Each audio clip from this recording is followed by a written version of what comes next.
көңіл-күйіңіз қалай? Жақсы. Жалғыз бардыңыз ба сонымен? Бармадыңыз ба әлде? Бардым. Бардыңыз ба? Мәссаған, кімге бардыңыз? Айтпайын деп. Мәссаған достар. Барыпты. Кім барды екен? Қыздармен, достарыңызбен барған шығарсыз. Мүмкін, иә? Гүлнұрмен барған жоқсыз. Неге Гүлнұрмен бармадыңыз демей қойын, басқа құрбыларыңызбен барған шығарсыз, иә? Әлде қалай?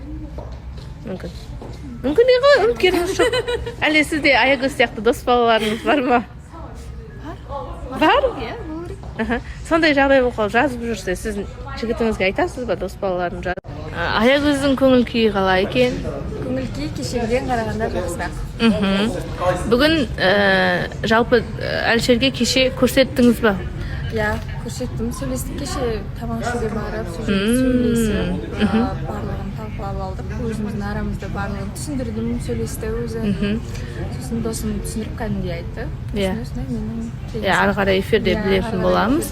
Не болды, Әлішер қандай шешімге келді, сонымен Аягөз таныстықты тоқтата ма жоқ па, бәрін білетін боламыз, иә? Өзіңізбен бірге Аралға алып кететін үш дүниеңіз, иә. Дәрі-дәрмек. Самый керек нәрсе. Сосын телефон и тамақ. Телефоныңыздың қуаты өліп қалса емес. Зарядка орнына ғой, зарядка. Зарядка, тамақтың орнына зарядка. Тамақ сол жерден табамыз. Әлішерді алып кетпейсіз. Ой, Арына қыздың бүгінгі көңіл күйі қалай екен? Ұйқым келіп тұр, достар. Неге ұйқыңыз келіп тұр? Ұйқы қанбайды ғой. Мәссаған, көп қыдырып қойдыңыз ба? Біз енді осы студиядан шыққаннан кейін нұрпейістің жұмысына барамыз, адамдар келеді, одан тазалайды. Мен білмеймін ше, артында әшейін отырамын күтіп ше. Сол Кешегі ән ұнады ма? Конечно. Негізі ол өлеңді мен өзім ортасының машинасына қосып, осы өлеңді мен қатты ұнатамын деп айтамын. Соны ол кісі кішкене бүйтіп түртіп алып, соны айтқан. Мәссаған. Соны айтуды ұмытып кеттім. Киім ұнады ма? Иә, күшті. Күшті ма? Качестводағы киім беріпті. Мен сұрап қоямын өзінен сонымен ата-анамен кездескен кезде ғана киім болды. Оған дейін кимей жүрем ба деп па? Сол. Иә, бірақ әппақ екен. Эфирға кеткелігі болады. Иә, көреміз бір күні, көріп бақылап жүріңіздер. Айгүлдің көңіл күйі күшті сияқты, иә? Кеше бір жандар көңіліңізді көтерген сияқты, Саддәулет сияқты мысалы қазіргі. Саддәулет соғышқа алып тұрған емес секілді. Өзі сондай бір әр кезде әртүрлі адам келіп кезде. Өстіп бір қамқорлығын көрсетіп қалады келіп кезде. Түсінбейсің ғой. Кешеше, кешеде. Торсын кішкене қамқорлық көргендеймін енді. Иә. Ғашық болып қалатындай сияқтысыз. Қойшы? Иә. Білмеймін сен, ғашық болуға да қорқамыз қазір болсын. Қорқасыз ба? Бір жағынан ойланып жүрсіз ба, ғашық болып қалмайын деп, әлде? Солай сияқты деуге болады, бірақ мен енді 18 жаста қызымыз ғой, бәріне ғашық болмыз.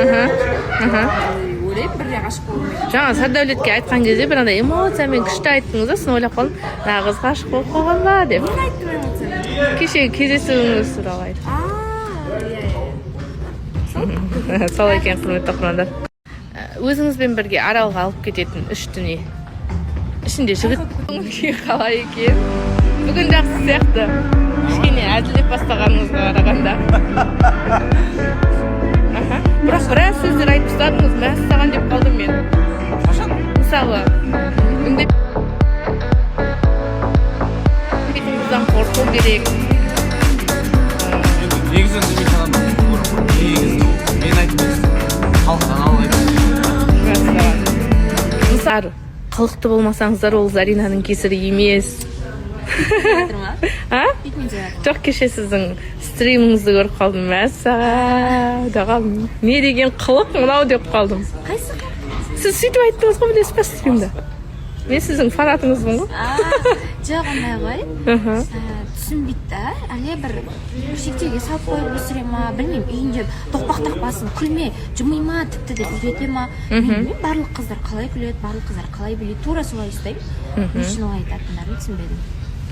Закрытая болғандар үшін, ашыла алмағандар үшін басқа қыздар кінәлі болмау керек қой негізі. Мен бірақ енді мынандай нәрсе бар ғой. Қазір айтсам кішкене андай болып қала ма деп тұрмын. Келесіне де. Зарина, Айсұлу. Аруна. Зарина, сабыр сақтаңыз. Зарина, Айсұлу, шығыңыздар.